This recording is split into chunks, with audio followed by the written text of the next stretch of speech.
Students, आज का हमारा टॉपिक है कॉमर्शियल स्टडीज़ में क्लास 9 ह्यूमन एक्टिविटीज़। इसमें कॉमर्शियल और नॉन कॉमर्शियल एक्टिविटीज़ के बारे में हम पढ़ेंगे। तो बेसिकली ह्यूमन एक्टिविटीज़ क्या होती हैं? जनरली कोई भी काम हम सुबह से शाम तक करते हैं। जो भी एक्टिविटीज़ हम मॉर्निंग से इवनिंग तक करते हैं, इसमें हमारी एक्टिविटीज़, हमारे फादर की एक्टिविटीज़, हमारी मदर की एक्टिविटीज़ सब अलग अलग होती हैं। जिस तरह से mother as a work start करती हैं, खाना बनाना, घर के सारे काम को निपटाना, उसी तरीके से फादर मॉर्निंग में अपने काम पर या अपनी जॉब पर जाते हैं और हम अपने एजुकेशन के लिए स्कूल चले जाते हैं। उसी तरीके से हर एक लोग अपनी पर्सनल कोई ना कोई एक्टिविटीज़ ज़रूर कर रहा होता है। वो एक्टिविटीज़ जो बेसिकली इकोनॉमिक बेनिफिट के लिए की गई हो, उसको हम इकोनॉमिक एक्टिविटीज़ कहते हैं। और हर वो एक्टिविटीज़ जिसमें किसी भी तरीके का इकोनॉमिक बेनिफिट नहीं होता है, उसे हम बेसिकली नॉन इकोनॉमिक एक्टिविटीज़ कहते हैं। बेसिकली ह्यूमन एक्टिविटीज़ 2 टाइप्स की होती है, जहाँ पर फर्स्ट टाइप है इसका कॉमर्शियल एक्टिविटीज़ या इकोनॉमिक एक्टिविटीज़। बेसिकली इसको हम ऑक्यूपेशनल भी बोलते हैं। साथ साथ नॉन इकोनॉमिक एक्टिविटीज़ या नॉन कॉमर्शियल एक्टिविटीज़, जहाँ पर बेसिकली लव, अफेक्शन, साथ साथ रिस्पेक्ट या किसी भी प्रकार का या किसी भी तरीके का फिज़िकल वर्क, लाइक हम सुबह उठे, मॉर्निंग वॉक करने के लिए गए, तो यहाँ पर हमने फ़िज़िकल वर्क तो किया बट इसमें कोई इकोनॉमिक बेनिफिट नहीं है। तो इस तरह की एक्टिविटीज़ को हम मेज़र करते हैं इन नॉन ह्यूमन और नॉन इकोनॉमिक एक्टिविटीज़ में। Economic activities are undertaken within the object of earning money and acquiring wealth.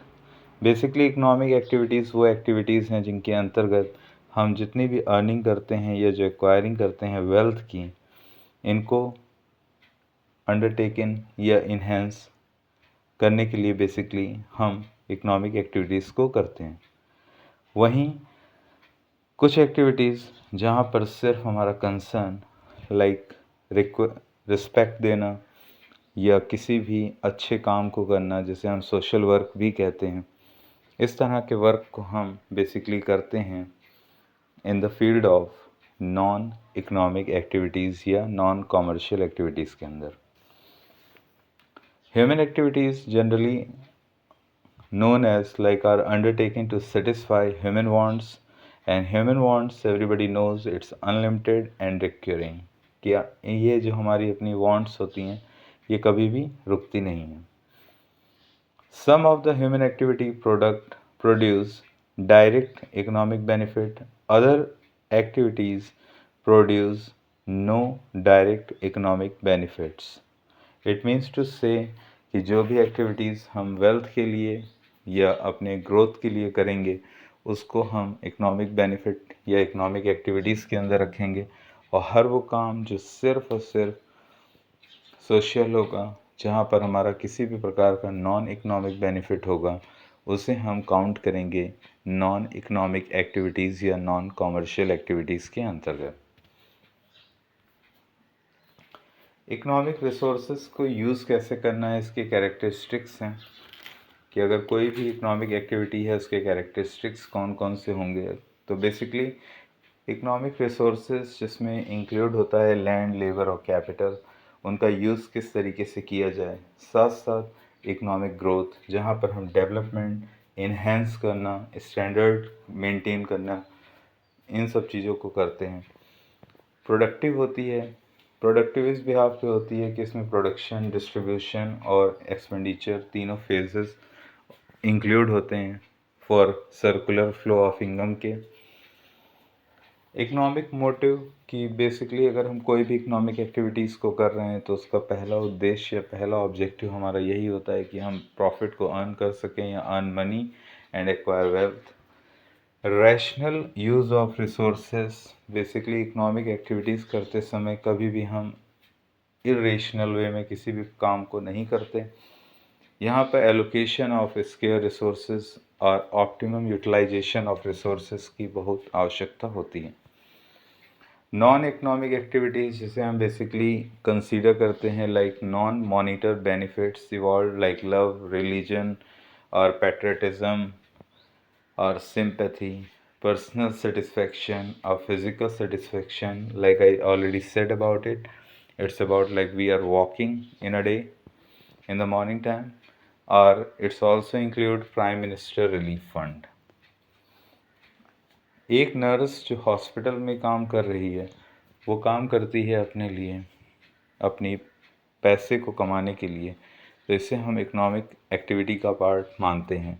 और वही नर्स जब अपने घर पे अपनी मदर की सेवा करती है या मदर की हेल्प करती है तो इसको हम कंसीडर करते हैं as like non economic activities में। एग्जांपल्स ऑफ ह्यूमन एक्टिविटीज़ या examples of human or commercial activities, there are three types. One is business and the second is profession, third is employment. Generally goods के exchange करना या profit को earn करना ये काम business के अंतर्गत किया जाता है। And the profession, it's required like the minimum education to just have the degree from the affiliated like grant commission.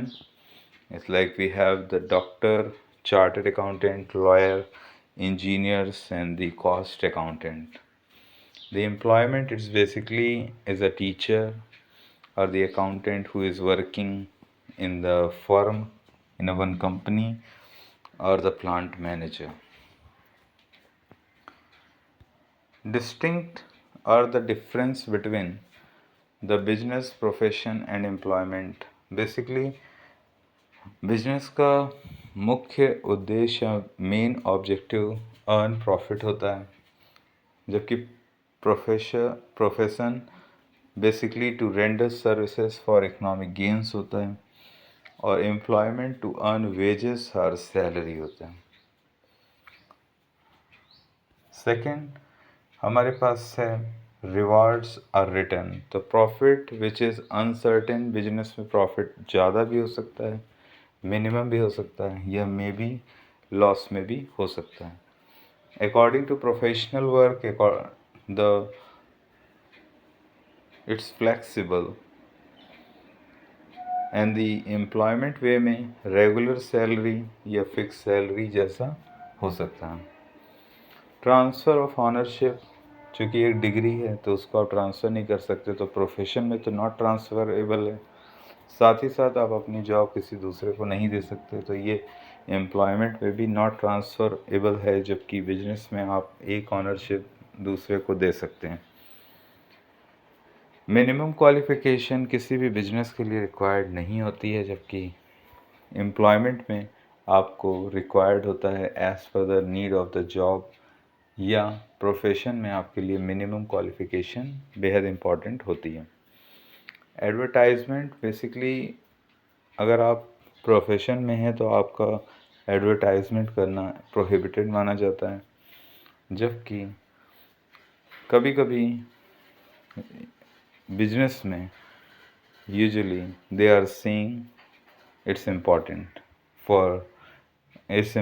To make an advertisement for his or her own business. और जबकि job या employment में किसी भी तरीके के advertisement की ज़रूरत नहीं होती है। Thank you.